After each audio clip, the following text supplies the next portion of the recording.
Hi everyone. Okay, got my tea ready. So I had not planned on doing a review of this deck.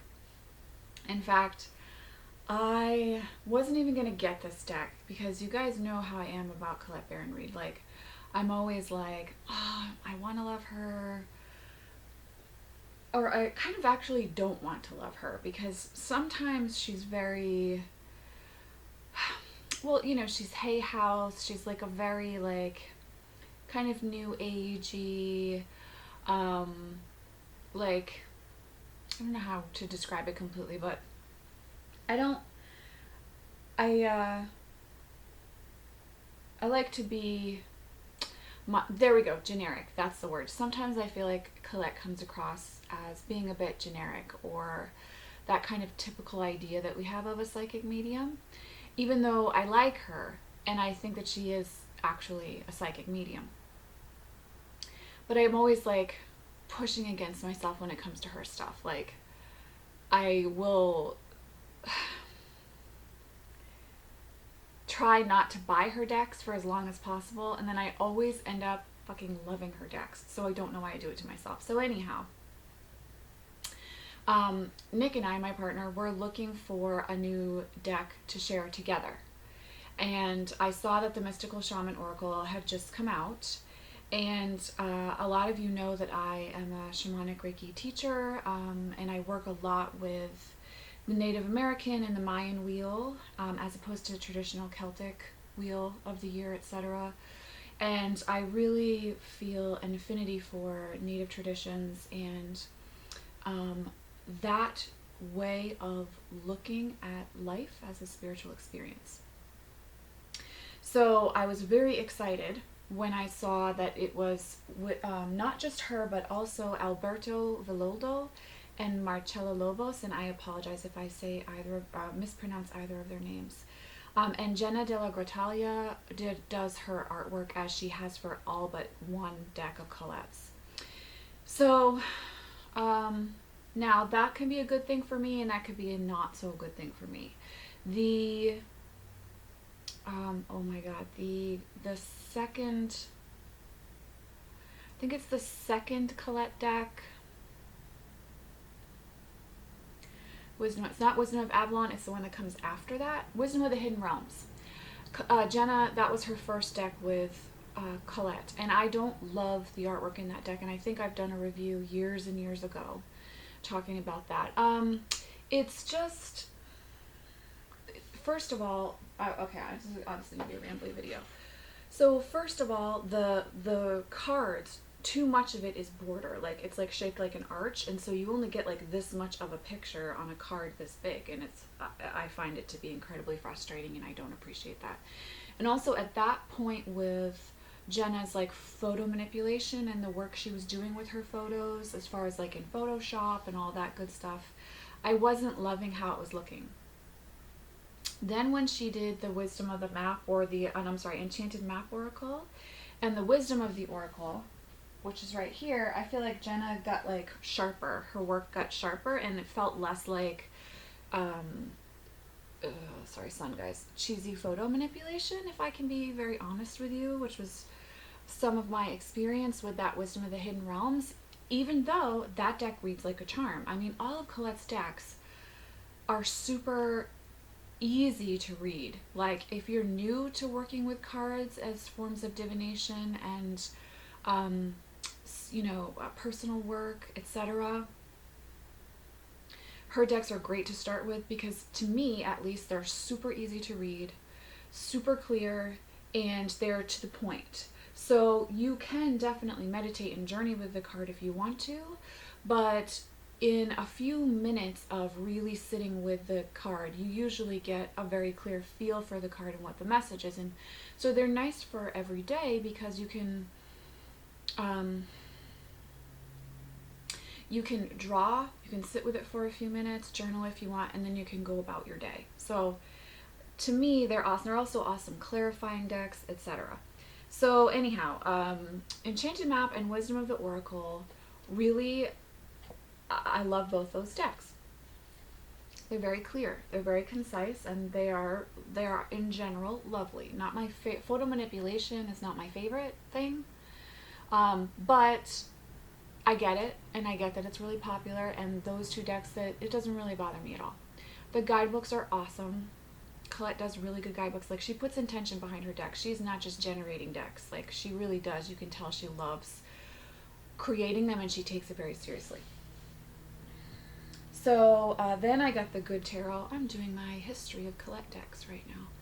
So then I got the Good Tarot, and then I enjoyed that, and I didn't expect to, because it's an only positive tarot deck, and I don't do well with those, because when I go to tarot, I want the truth, and so that means shadow and light, and all the gradations between, right? Like, not just positive. But she has affirmations for each card in that deck, and I do really enjoy that. So I liked that deck too, even though when I got it, I didn't want to like it. So, cut back. So there's my Colette history of not wanting to like her and ending up loving her decks anyhow.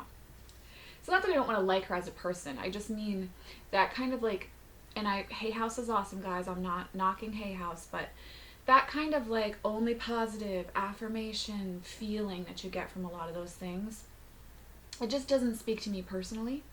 Perhaps I'm just more morose than that. I have a goth heart, and I do believe in looking at the shadow side to things, and I do feel that that's actually very important on our journeys.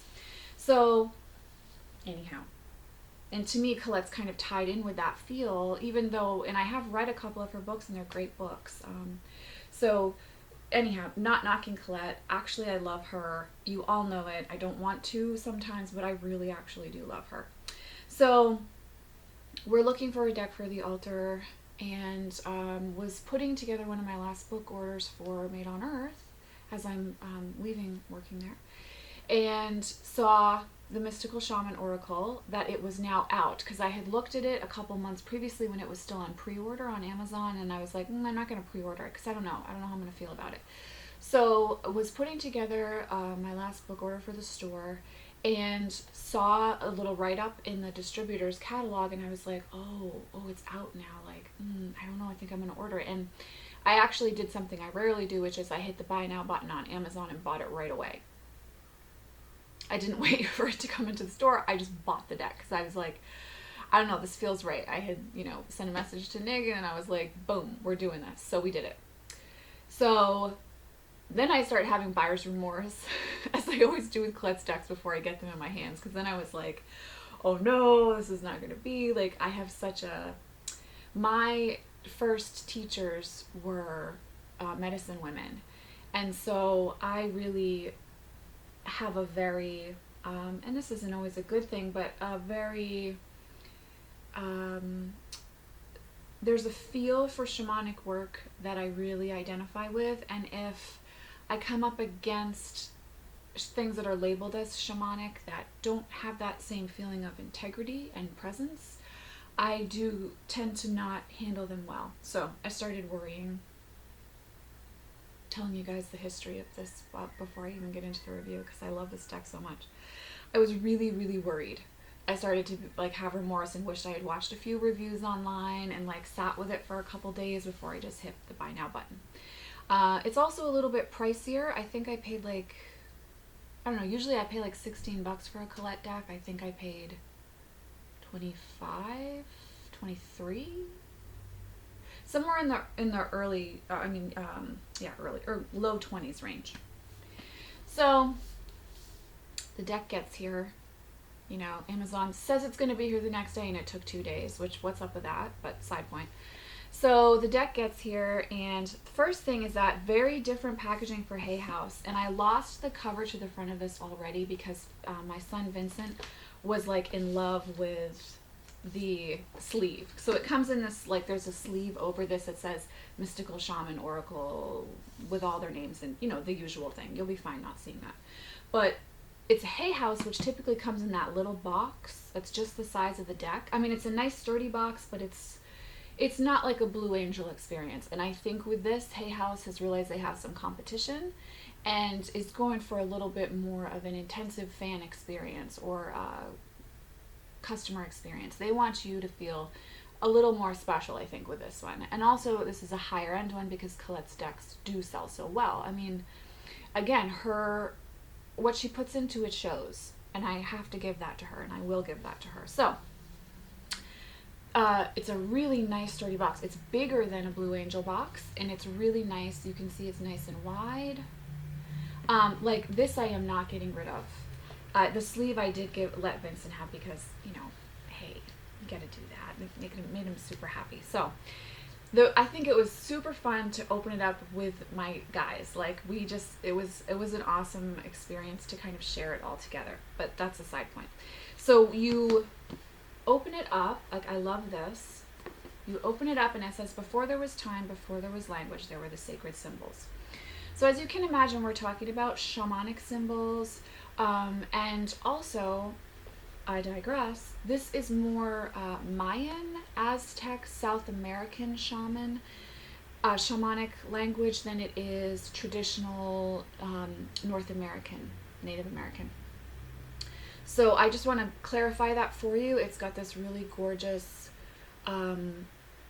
South American shamanic feel, which is slightly different than our Native American here in the States, our Native American tribal peoples feel to the shamanic symbols. But they both flow very well. And so you can move with the symbols between a more South American feel and the traditional Northwestern North American feel. So you can kind of flow with that, and I think they did a great job of doing that while still keeping it primarily South American shamanic in its symbolism and language. So I just wanted to say that before I started, because at first I was like, oh, I was hoping it was a little bit more of North American, Native American in its feel for the symbols. Now, of course, within each tribe has its own language, so we're not, you cannot generically pump something out like that. And I think they struck a really good balance with this. I'm going to be very honest with you. So you open it up, and then in here is another box, which is the traditional hay house size. And then you open this up, and this is what the sleeve looks like that Vincent has. Then you open this up, and it's got this little decorative thing. And so this is really awesome. Like, it's great packaging. Even though we leave our decks out here, this I'm going to keep for moving, traveling, etc. Then you get your guidebook. It's good size for Hay House, let's not lie. Like, usually Hay House guidebooks leave a lot to be desired, in my opinion. Let me tell you, you get 139 pages, including bios. So this is a soft cover, which I actually love. I love the feel of it. It's sturdy, even though it's soft cover. My only complaint in this is that the card representation or reproduction is in black and white. With all of this level of quality in the packaging, which I have to say, Hay House did a great job, and I don't normally give them props, you guys know that. I think they could have sprung for color reproduction here.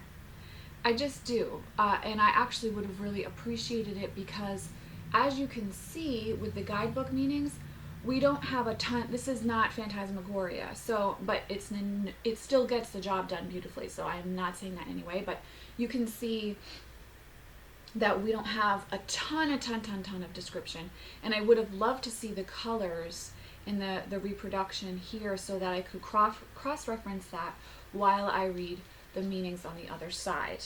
Now, normally this doesn't bother me, but because so much went into this, like, you can tell this is not just throwaway packaging. This is like this would be an awesome gift to give someone too, actually, if you're thinking about that.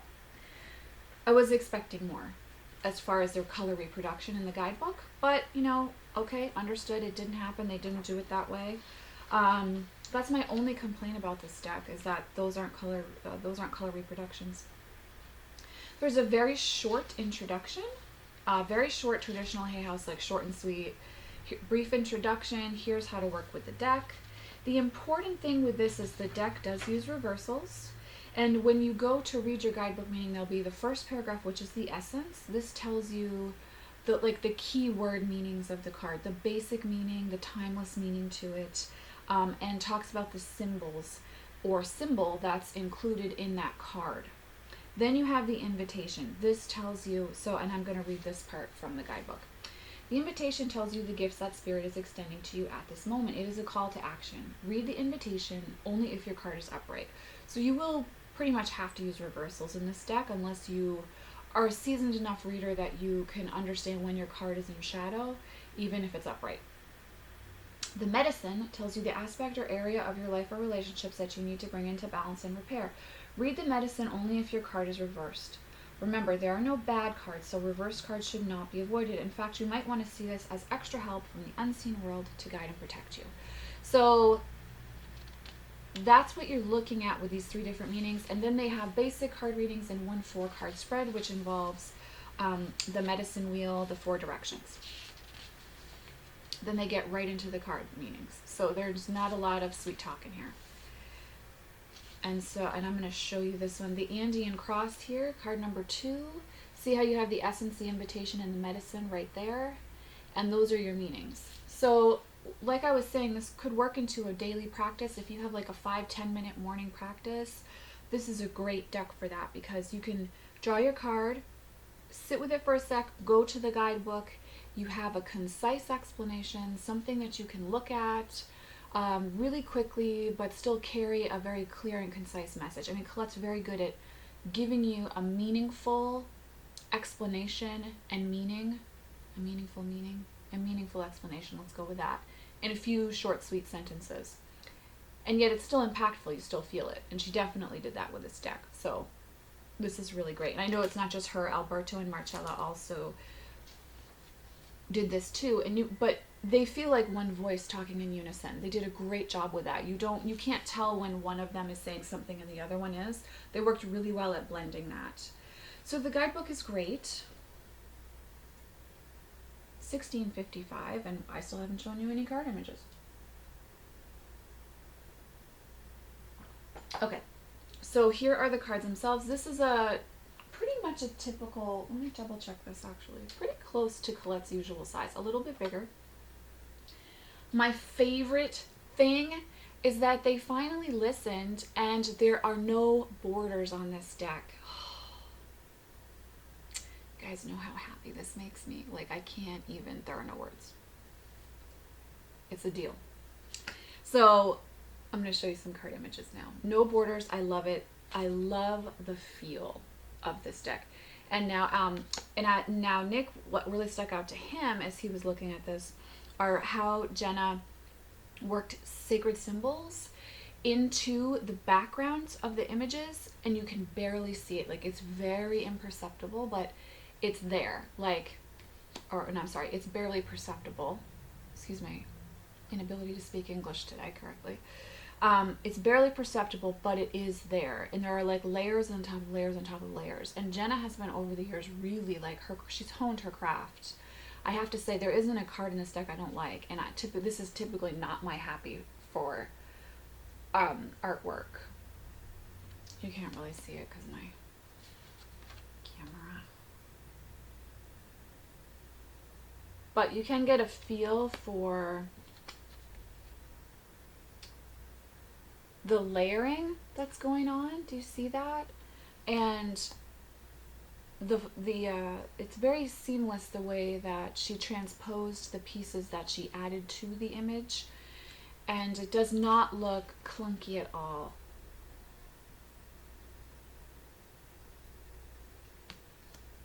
I love this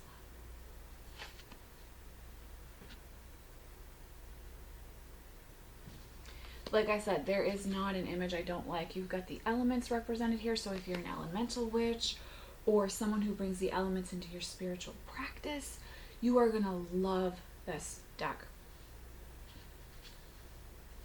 But do you see how this is the photo of the ancient ones? And in the black and white reproduction in the guidebook, like, you don't get that same feeling. It doesn't have that same intensity. So I definitely, like, that's my only complaint about this deck.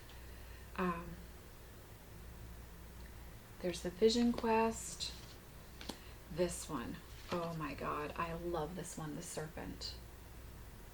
This is not my favorite image, but I know a lot of you are going to love it. Beauty Way. And I am going to put some photos on my Instagram account, working with this deck a little bit as far as daily draws go. So if you want to look at the deck a little bit more before you make a decision, I will work on doing that for at least the next few weeks, because this is a deck that I actually really would actively encourage you to purchase if you're feeling drawn to it at all. There's the Child, the Sun, the Curse, Completion, Spiral. And this might be my favorite image in this deck. The Crow. Card number 13, of course. Let's see, what else did I love? The Owl is beautiful. The Beloved, quite pretty. I know some of you guys are really going to love that one. The Mystical Shaman himself there. You know, there's the Blade, the Circle, Taming the Wind, Standstill, Wild Woman. Oh, this is the Journey's Lovely, Jaguar. I saw this image and I was like, this is the one that I saw in the distributor catalog, and I was like, oh no, this deck's coming home to mama. It's just like, it's perfect. Oh, and Pachamama is in here. So I work with Pachamama as the grandmother of Earth. Again, working with that South American shamanic tradition. And that she was included in this deck. I mean, I would have expected it, but there's something like, I saw this and I was like, oh my god. I don't know, this deck, I had such a very visceral reaction and experience with this deck. Oh yeah, the Seer, because oh my god, I love like every image in this deck, guys. I'm showing you so many, and I try to like leave some for you guys to see on your own. Here's Eagle. The lower world, the middle world, the upper world are also represented. So even if you're working with a Norse tradition, you can totally get on board with working with this deck. The Coyote.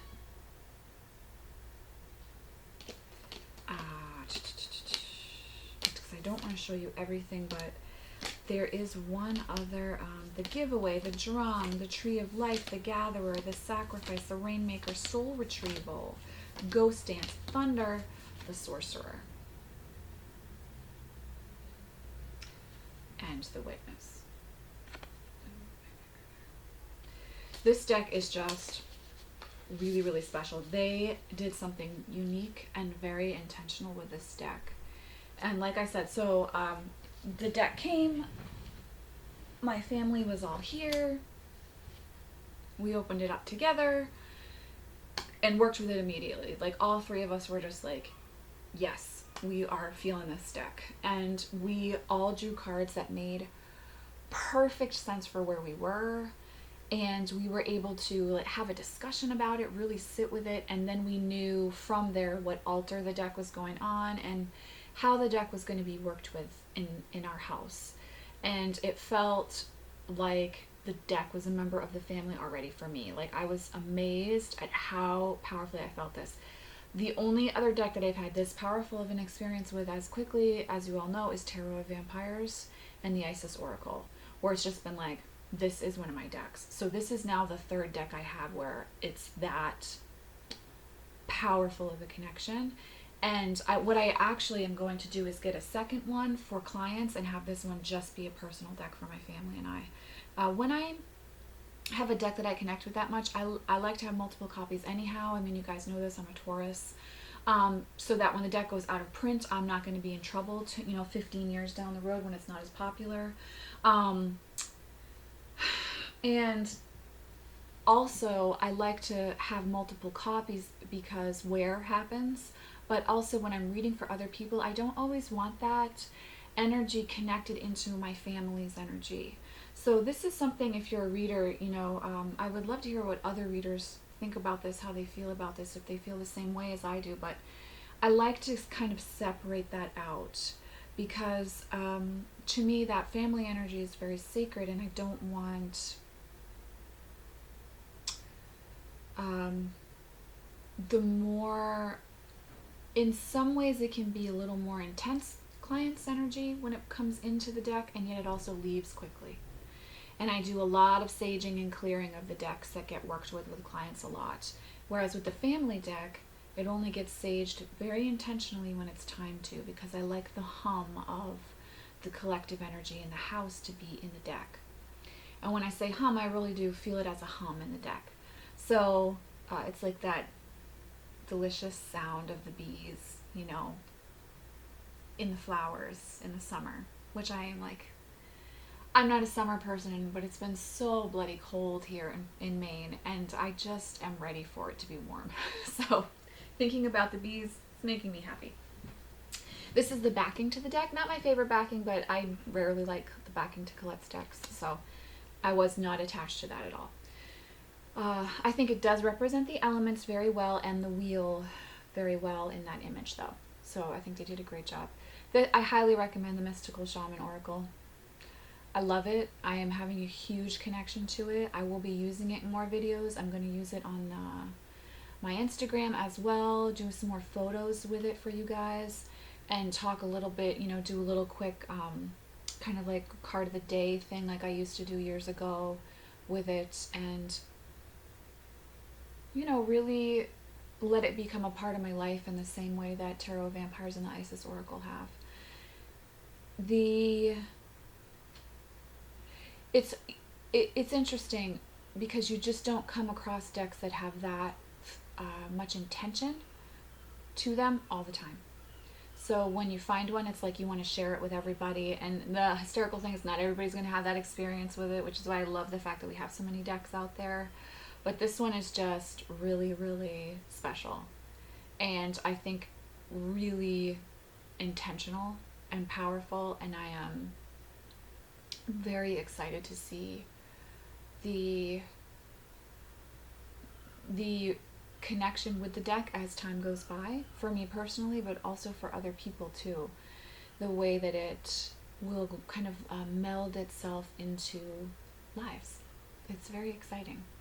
So anyhow, this is my little review of the Mystical Shaman Oracle, and the review is that I adore this deck. I love this deck. I highly recommend it.